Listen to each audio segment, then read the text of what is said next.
Hello my dear students and welcome to useful and harmful microorganisms back again. We have already finished now with useful microorganism. Now let us proceed with the harmful microorganisms. Right, now let us see which are the harmful microorganisms and what they can cause. Before that, you look at this picture here. Here you can see the leather shoes, right? And here you can see the jute bag, correct? Now in both the cases you can see some white patches here, right? So do you know what are these white patches called as? These are nothing but fungi. So now let us study about how a fungus can be a harmful microorganism. Before you have already learnt about the useful fungus, that is yeast. Now let us learn about some of the harmful fungi. Fine.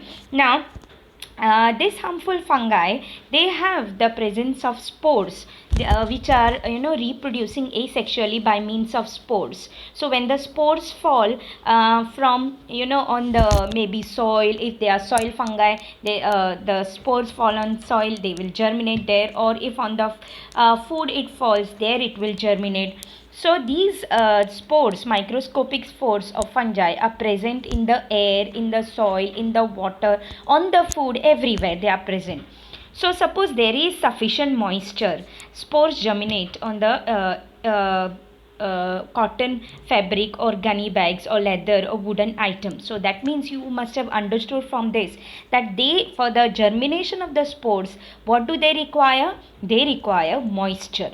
So once they get enough of moisture, they will be mostly growing on some of the living thing, organic things like cotton, or maybe gunny bags or leather or wooden items. Okay, fine. Now the fungal hyphae penetrate deep into the material to obtain the nutrition and to reproduce. Now what does this mean? Now these fungi have the presence of structures called as hyphae, which are also called as thread like structures. So last year, if you remember, you have studied about the bread mold which grows on the bread. So this bread, on this bread you will find a cottony growth, and that cottony growth, each of the thread of the cotton like structure is nothing but the hyphae.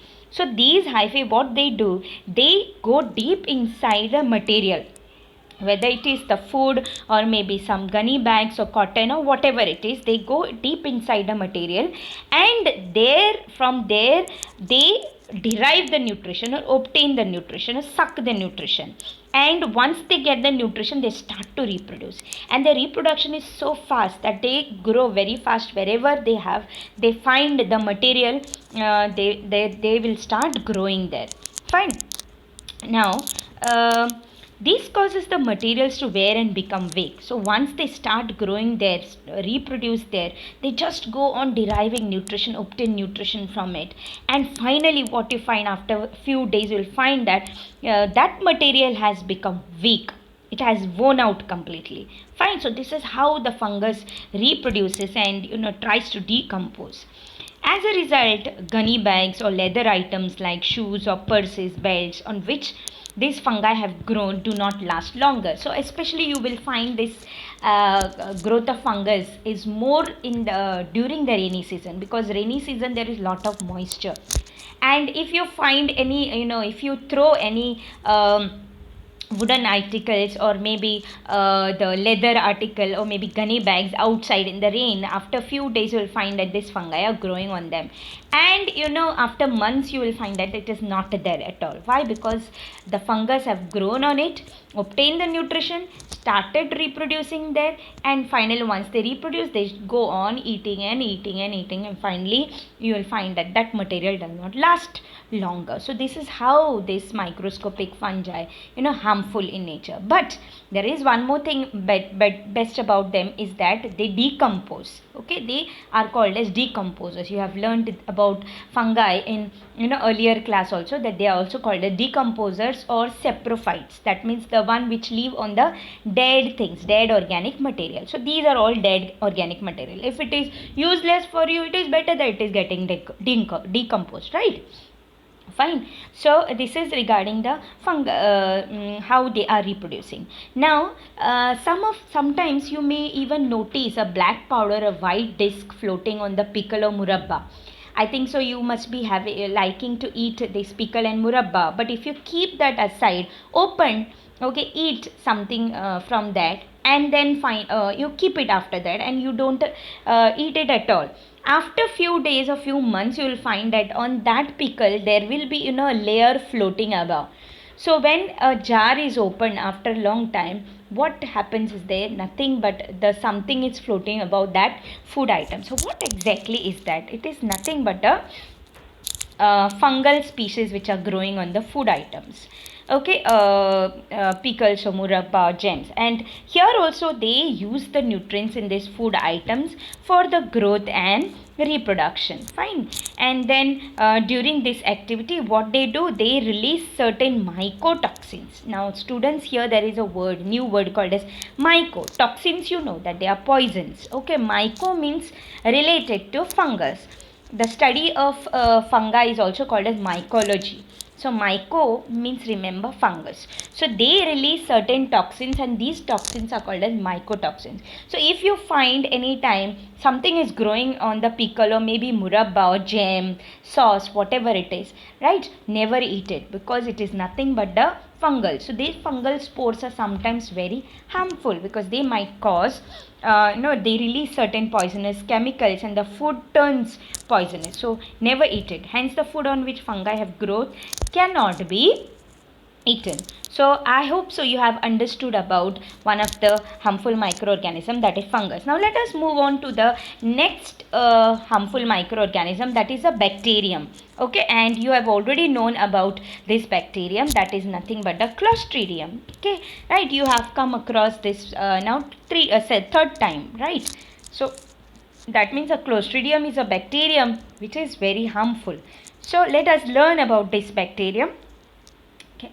Sometimes cases of the food poisoning occur during community feast. That means when you go for a party or maybe wedding and all, suppose the food is kept for a long time and you go and eat very late there, or many of the people are eating very late, you will find that the food has got spoiled, you have eaten that, and then there is some problem in your stomach. Now, how does this food becomes poisonous all of a sudden? It's because the bacteria which spoil cooked food are nothing but the Clostridium. So, out of about 100 different species of this bacterium, some are free living in the soil. Free living means they will be found freely, independently in the soil, whereas some are living inside the alimentary canal of the humans and even other animals. And those which are living inside the alimentary canal of the humans, they cause indigestion problem, abdominal discomfort. You have already learnt about this. And if they are found now on the food, cooked food, you will definitely get loose motions. Fine. So it is very harmful bacterium. Fine. So you can see some of the species of Clostridium. So this is first one is Clostridium tetani, then Clostridium perfringens, then Clostridium botulinum, which is the common alimentary canal bacterium, and the last one is Clostridium difficile. So this is regarding these two microorganisms, that is that fungus and Clostridium. Clostridium you have already known now by now that it is causing abdominal discomfort and indigestion problem. Okay, with the one which is living inside the alimentary canal. Now let us understand about an introduction to scientist. Okay, now for how are the structures of these bacteria? These bacteria are rod shaped. You have just now seen the structure of them. All of them, if you find over here, all of them are rod shaped in structure. Rod shaped, you might have understood. So rod shaped bacteria also called as bacilli. Remember students, last year you have learnt about bacilli, rod shaped bacteria also called as bacilli, and they produce bottle shaped endospores. So they also reproduce by formation of the spores, and the shape of the spores is like a bottle. You can see in the first picture, that is Clostridium tetani, you can see a beautiful bottle shaped structure, right? So they are endospore. Endo means they are within the body of the bacterium. So that is why they are called as endospores in adverse conditions. And one special characteristics of this bacteria is that they reproduce in absence of oxygen, that is also called as anaerobic condition. So one special characteristics of this bacteria is that they cannot withstand the normal oxygen level of the air because they grow in anaerobic condition. So I hope you have understood about these two microorganisms. So now let us proceed further by knowing two scientists over here. One is Van Ermenjem. Okay, so it was believed that the meat gets spoiled due to some bacteria of the bacillus type, but the exact type of bacillus was not known. So when Ermenjem was the one who proved that anaerobic bacterium, anaerobic, just now you have learned anaerobic means nothing but anaerobic. Aerobic means oxygen and anaerobic means without oxygen. So Clostridium is the one which grows in the, just now we have learned that it grows in absence of oxygen. So he found that proved that anaerobic bacterium Clostridium botulinum is responsible for food poisoning. Just now we have learned about it that the Clostridium mostly grows on the cooked food as well as they are present inside the alimentary canal. So this was the person who found that. Fine. Let us go to the next scientist who was Ida Bengtson. So Ida Bengtson was lecturer in bacteriology. Okay, but she did her higher education in biochemistry at the Chicago University, and she conducted important research on the toxins responsible for gas gangrene and the antitoxin useful for treating it. Now you might have heard this word called as gangrene first time. Now what is actually gangrene? Gangrene means what? When the bacterium, it is caused by a bacterium only. It is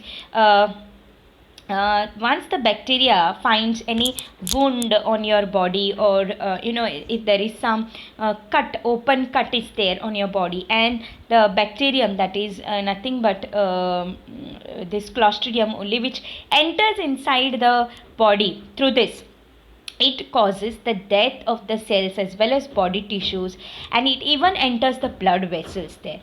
And once they enter into the cells or blood vessels, they start releasing toxins, and even because of these toxins there occurs the death of the tissues, and even release the gas. Since they release the gas, this disease is also called as gas gangrene. So she was studying about this gas gangrene, and she also found out an antitoxin useful for treating it. So we should be very thankful for this person, Ida Bengtson, for finding, doing a lot of research on this. So while she was doing the research on the dreaded disease called typhus, another disease called as typhus, she herself contracted the infection. But she overcame it and continued her research. So thanks to her, hats off to her, because though she was having this disease, she tried to continue the research on this work, and for this she was also honored with typhus medal in 1947. What is this typhus disease? So typhus disease is also caused by bacterium, and it differs. The bacteria are different types. These bacteria are carried by different arthropods or insects, especially transmitted by the lice means jua, whatever you call, then mites or maybe ticks. All these are the carriers of this bacteria. Suppose how this enters the same way. They enter inside the body wherever if there is a wound and all. And what does it cause? Now it has different symptoms depending upon what type of a typhus it is, endemic, epidemic. So some of the symptoms of this typhus disease are nothing but severe headache. There will be high fever, or maybe rash on the chest as well as on the back, and then it goes on spreading. The person who is contracted with this disease is always confused and hallucinated, means in some other world. He is not here in this world at that time. Okay. And then also have eye sensitivity to the bright light. Okay, so and even severe muscle pain. So these are some symptoms of the typhus disease. So this is regarding the two harmful microorganisms as well as the introductions to two different scientists. So in the next video we will learn about the other harmful microorganisms. So till then students, bye and thank you. Take care.